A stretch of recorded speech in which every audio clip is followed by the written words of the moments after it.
Kadapa mayor Suresh బాబును తొలగిస్తూ AP సర్కారు ఉత్తర్వులు జారీ చేసింది. పెద్ద ఎత్తున అవినీతికి పాల్పడ్డట్టు ఆయనపై ఆరోపణలు ఉన్నాయి.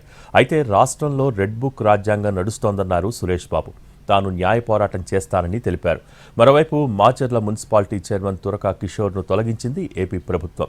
మున్సిపల్ యాక్ట్ను ఉల్లంఘించినందుకు పదవి నుంచి తొలగించింది.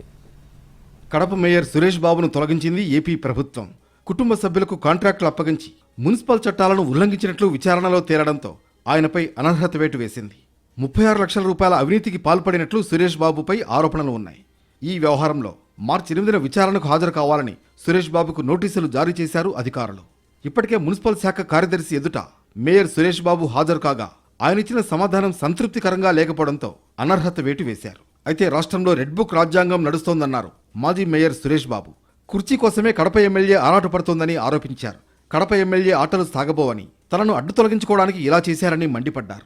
కార్పొరేటర్లను ప్రలోభాలకు గురి చేయాలని చూశారన్నారు. కడప ఎమ్మెల్యే తన ఆగడాలు కార్పొరేషన్లో సాగలేదని తనపై కుట్ర పన్నారు. పురపాలక శాఖ ప్రిన్సిపల్ సెక్రటరీ తన వివరణను సరిగా వినలేదని తెలిపారు.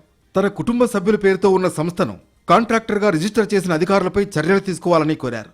ఇందులో తన ప్రమేయం ఏమీ లేదని న్యాయ పోరాటం చేస్తానన్నారు మాజీ మేయర్ సురేష్ బాబు. మరోవైపు మాచర్ల మున్సిపాలిటీ చైర్మన్ పదవి నుంచి తురకా కిషోర్ను తొలగించింది ప్రభుత్వం. మున్సిపల్ యాక్ట్ను ఉల్లంఘించినందుకు పదవి నుంచి తొలగించినట్లు ఉత్తర్వుల్లో పేర్కొంది. అధికారాన్ని దుర్వినియోగం చేసిన కేసులో ఎందుకు చర్యలు తీసుకోకూడదని ఇప్పటికే కిషోర్కు నోటీసులు జారీ చేయగా అతడి నుంచి ఎలాంటి సమాధానం రాలేదు. దీంతో చైర్మన్ పదవి నుంచి తొలగించారు. ప్రస్తుతం తురకా కిషోర్ పోలీసుల అదుపులో ఉన్నట్లు ఉత్తర్వుల్లో పేర్కొంది ప్రభుత్వం. మొత్తానికి అధికార దుర్వినియోగానికి పాల్పడడంతో పదవులు కోల్పోయారు.